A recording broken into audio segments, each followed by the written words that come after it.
So when we look on the exposed functionality within the NMS widget, subclass of the NMS C++ widget, you can see to manipulate items, you can connect this to your data table or UObject or whatever system you will create, and you fill in the info in the array. And when you check out, it's a basic struct where we have name, time.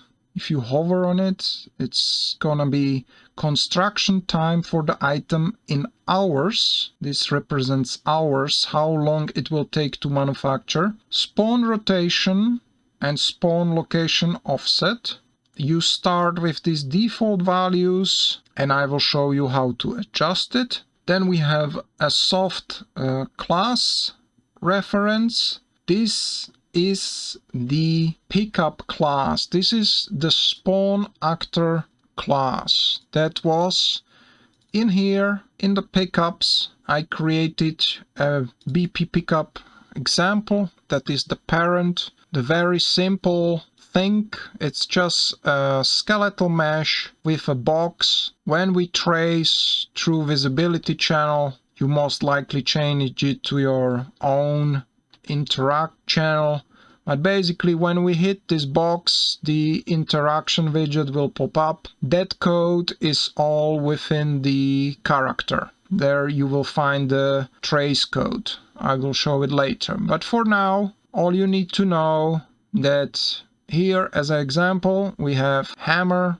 pistol and rifle. This would be the class that I would fill in here, and here you fill in the texture, what will be the visual representation inside of the widget. So now that I have put the info into NMS info array, and I have default spawn locations and rotations, and I have the correct names and the spawn class, it's time for me to adjust precisely the position and the scale and whatever I need to adjust. For the scale, control it within these children. For example, this is Sevarog's hammer and I have modified it, and as you can see it was too big, so I just adjusted the scale to fit in the box. And once I have adjusted the scale here, now all I need to do is go to the player controller, go to begin play, and here I have made you a very easy access to a variable. So click it as true, that's all you do. Now you open NMS actor, and at the begin play we just use this functionality to open the door for us. So now when we press play,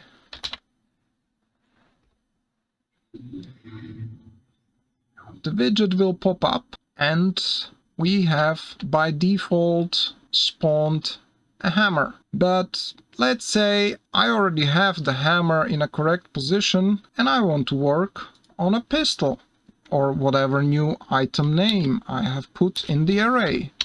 So I will just type in pistol and I will click respawn, and this is the 00, but remember we have put a default of 90. I believe it was -90. So now these are the default parameters, and let's say I want to see what happens. Okay, so maybe I want it. If I can't go any further, it's because of the maximum spin box values within the widget. When you guys go back to the UI and you click here, we have minimum and maximum values. Do not touch. You don't need to touch this. You only adjust, for example, a maximum value of -30. All I'm gonna say, the bigger the value, the less precision during the slide. Therefore, I left it at -20. I think it's good enough to serve as an example. feel free to adjust it to your needs. So let's say I'm happy with the pistol and I want to adjust a rifle. So I'm gonna go to rifle, drop my spawn, rotation is good. Now we enable the physics, it will fall down, we have a collision at the bottom plate, but maybe the position could be a little bit better. So now I adjust that, and Z makes no sense because it will fall down anyway, so it's totally pointless to adjust. But maybe on the X I want it somewhere else, and maybe I want it a little bit different on the Y. And now when I'm done with the position, I click print string. Okay, I can do it twice. Now I exit and I open output log. In case you can't see the output log, you go window, output log, there we are. They keep changing the location all the time. So now in here I have X, Y and Z. So either copy paste or just for you to help you to remember, you can now go to the NMS widget inside the array and fill in the offsets.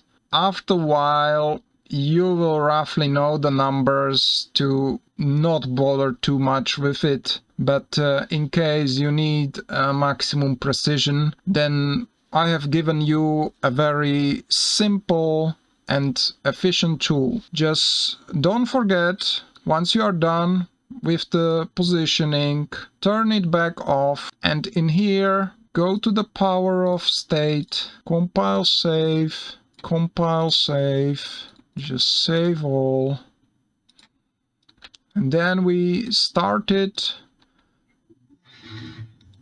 So we are in the power off, then stop and disconnect, compile, save, and now you are back to where you want to be.